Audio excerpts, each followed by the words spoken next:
ये चीज तो कल लिखा हुआ आएगा ही। कल आएगा, ये नहीं आएगा, कल आएगा। ये देखिए शाहरुख खान ने हार मान ली अनुपमा यादव से। हाँ, कुछ तो आएगा ही। ये रेला रेली खत्म है।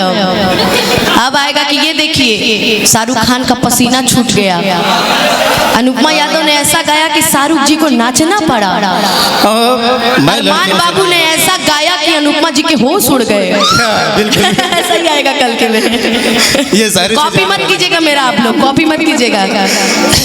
लेकिन मैं लड़कियों से नहीं हारता, बिल्कुल नहीं, कभी नहीं। नो नो नो नो। तो हमने के लड़की में क्या गिनला, हमने के बाघिन बने। अरे यार कभी यहाँ बात करते हो, कभी वहाँ बात करते हो। आप तो बड़े ठरकी इंसान हो साहब, आप तो हर जगह बात करते हो।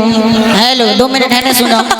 अब पंगा ले ले बड़ो तहने अब छाछ को लड़ लो भाई, लड़ लो पहले। भैया ये जो लड़कियों का बाल होता है ना, जय हो जय हो, लड़कों को फंसाने की जाल होता है। क्या बात है। ये जो लड़कियों का बाल होता है ना, ये लड़कों को फंसाने की जाल होता है। और ना जाने ये लड़कियां कितने लड़कों का खून पीती होगी, तभी तो इसका ओठ लाल होता है। जय। मैंने बोला ना, छोटा पैक बड़ा धमाका, लिटिल पहुंच देखने में है लेकिन धमाका बड़ा बड़ा करता है हमारे। लेकिन जिस लड़की के ऊपर शायरी बोला है ना, वो भी ब्लास्ट है। सही बोले दीदी, वो भी बॉम्बे है, सुनते रहिए। हेलो, आवाज हल्का सा दीजिए भैया। बढ़ाइए भाई। हेलो, क्योंकि कहा जाता है कि बुढ़ौती में हर बुढ़वा बेईमान होता है। अच्छा, तू बड़ा बच्चा लेकिन तू हर मन जन बानो बुढ़वो के फेल करी। अच्छा, कि बुढ़ौती में हर बुढ़वा बेईमान होता है, और जहाँ पे बुढ़िया दिखती है ना, वहीं पे बुढ़वा का ध्यान होता है। भैया ध्यान से सुनिएगा। तू जो कहतर वैसा बात नहीं खे। कौन अब हमार बात सुनो कि खैले बानी भूखाइल नहीं की, आ तोहरे भरोसा ही जाइल नहीं की। कि खैले बानी भूखाइल नहीं की, तोहरे भरोसा ही जाइल नहीं की। अरे प्रियंका, आई चढ़ल जवानी पे गुमान मत करो। हमार भाइयों लो तारा प्यार खातिर खखुआइल नहीं की। सुनो सुनो सुनो, कहल जाला कि चटनी के ऊपर चोखा का करी। अच्छा, कि चटनी के ऊपर चोखा का करी, आ तारा ऐसा मौगा ब्यास हमरा से धोखा का करी।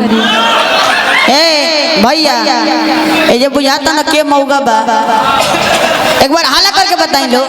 नहीं, अरमान मेरा भाई है। तो वो हमार बहन है। हाँ। लेकिन स्टेज पर ना, स्टेज से बाहर। स्टेज पर कोनो बहन ना, क्योंकि दीदी हम लोग अभी स्टेज पे हर व्यवहार करते हैं, जैसे कभी प्यार वाला हो गया, रोमांटिक वाला हो गया, तो इसीलिए स्टेज पे कोई दीदी नहीं, स्टेज से नीचे दीदी और स्टेज के ऊपर आए हाय। ये बोल रहे हैं कि आप भी कुछ कमेंट कीजिए। अगर मैं भी कमेंट करने लगूंगी तो इनके मेरे में अंतर क्या रह जाए। सही बात है। मैं इनसे बड़ी हूँ इसलिए यही बोलूंगी, अब झगड़ा बंद करो, गायकी शुरू करो। एकदम सब गाना सुनने के लिए आए हैं। अरमान और प्रियंका अगर लड़ते रहेंगे तो सुबह खाली लड़ाई पोस्ट होता रहेगा। ये देखिए 2 लोग की लड़ाई में अनुपमा देखती रह गई है ना जी। लेकिन सुनिए गोलू भैया, गाइए। आए ना।